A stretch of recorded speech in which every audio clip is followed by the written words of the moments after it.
Hello प्यारे विद्यार्थियों, तो कैसे हैं आप सभी। आज की इस वीडियो में मैं आप लोग को साइंस में भौतिक विज्ञान का सेट नंबर 3 2020 पेपर कोड है 824 NL का पूरा सोल्यूशन कराऊंगा, पूरा सॉल्व कराऊंगा। तो वीडियो के अंत तक बने रहेगा, पूरा समझ में आएगा आप लोग को। तो चलिए वीडियो को स्टार्ट करते हैं। इसमें खंड का होता है भौतिक विज्ञान, और इसमें पहला क्वेश्चन का सोल्यूशन देखते हैं। पहले का नंबर क्वेश्चन 1.5 वोल्ट विद्युत वाहक बल के सेल का आंतरिक प्रतिरोध 3 ओम है, तो सेल से प्राप्त धारा का अधिकतम मान होगा। तो इसमें जो इसका अधिकतम मान आएगा ऑप्शन नंबर सेकंड सही हो जाएगा, 0.5 एम्पियर। दूसरे क्वेश्चन का सोल्यूशन देखते हैं। एक अवतल लेंस की फोकस दूरी 5 मीटर है, तो इसकी क्षमता क्या होगी।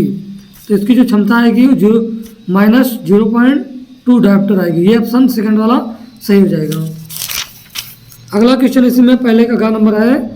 क्वेश्चन दिया हुआ है, आपके घर के टीवी में एक LED इंडिकेटर लगा है जो 0.75 वोल्ट ओम 100 पर कार्य करता है। इसकी शक्ति क्या होगी। तो इसका ऑप्शन नंबर फर्स्ट सही हो जाएगा, 75।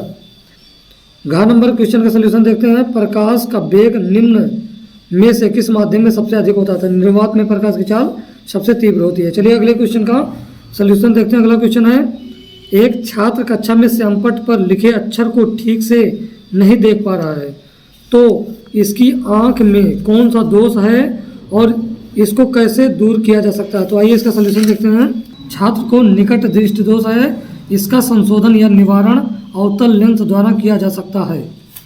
अगला क्वेश्चन है दूसरे का ख नंबर, कोहरे के समय वाहनों में सोडियम प्रकाश क्यों वांछित होता है। इसमें सोडियम प्रकाश क्यों वांछित होता है, चलिए इसका सोल्यूशन देखते हैं।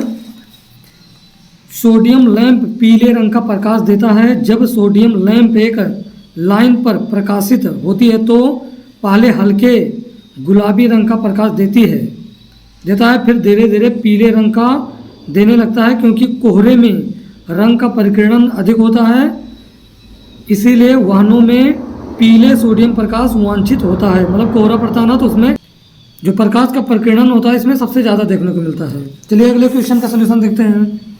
अगला क्वेश्चन है दूसरे का नंबर, आपके घर के विद्युत मीटर पर 250 वोल्ट से 20 एम्पियर लिखा है। आप इस मीटर से अपने घर में अधिकतम कितना विद्युत भार संचालित कर सकते हैं। उत्तर को किलोवाट में बताइए। चलिए इसका सोल्यूशन देखते हैं। यहाँ पर जो आप लोग को दिया था वो V बराबर 250 दिया था, और I एम्पियर जो धारा बह रही है उसमें 20 एम्पियर दिया था। तो आप जानते हैं शक्ति P बराबर V × I होता है, जिसमें मान रखा गया और इसका जो मान निकाला गया और बाद में 1000 से इसका गुणा किया गया इसमें, और इसको किलोवाट में कन्वर्ट कर दिया गया। तो कितना जो इसका शक्ति है वो कितना है, 5 किलोवाट है। ये इसका आंसर हो जाएगा। अगला क्वेश्चन है 3 का नंबर है, एक अवतल दर्पण से फोकस तथा वक्रता केंद्र के बीच स्थित वस्तु के प्रतिबिंब का किरण आरेख बनाइए तथा प्रतिबिंब की प्रकृति तथा उसका आकार बताइए। प्रतिबिंब की प्रकृति भी बताना, इसमें आकार भी बताना कैसा होगा। तो आइए इसका सोल्यूशन देखते हैं। अब आइए अगला सोल्यूशन देखते हैं।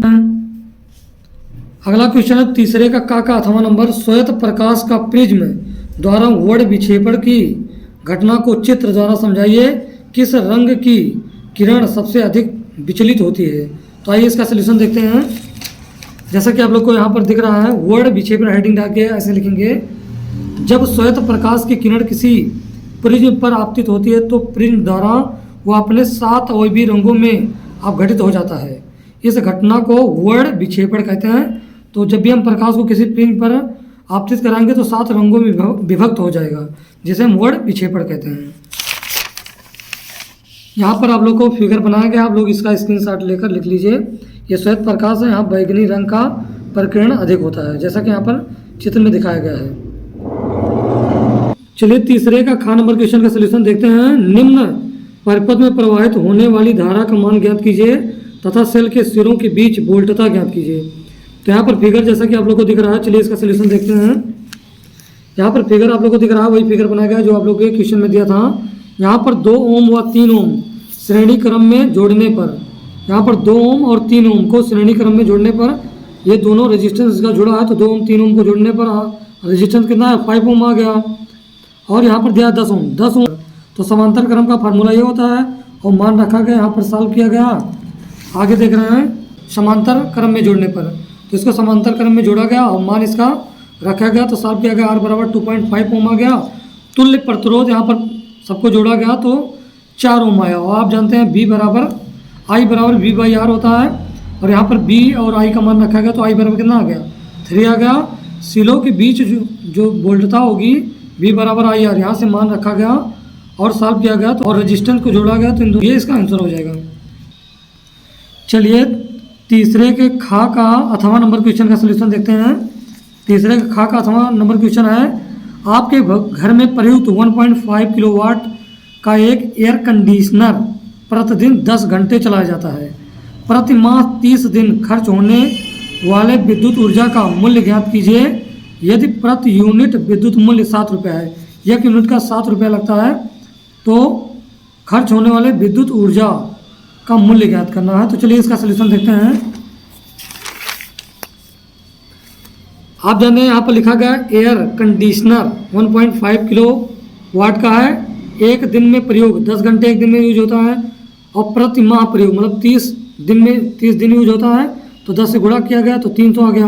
कुल खर्च यहाँ पर इसका मल्टीप्लाई करा दिया गया, तो कितना आ गया 450 आ गया। मूल्य मतलब इतना पूरा आया है, और 1 यूनिट का कितना लगता है 7 रुपये लगता है, तो गुणा किया गया तो 3150 इसका आंसर आ जाएगा।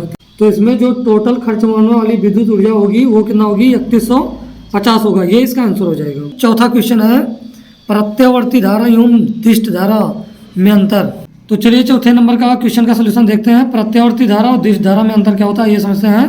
प्रत्यावर्ती धारा वह धारा है जिसका परिणाम और दिशा आवर्त रूप से समय अंतराल में बनती रहती है, जबकि दिष्ट धारा वह धारा है जिसका परिणाम और दिशा समय के साथ बदलता रहता है। ये प्रत्यावर्ती धारा AC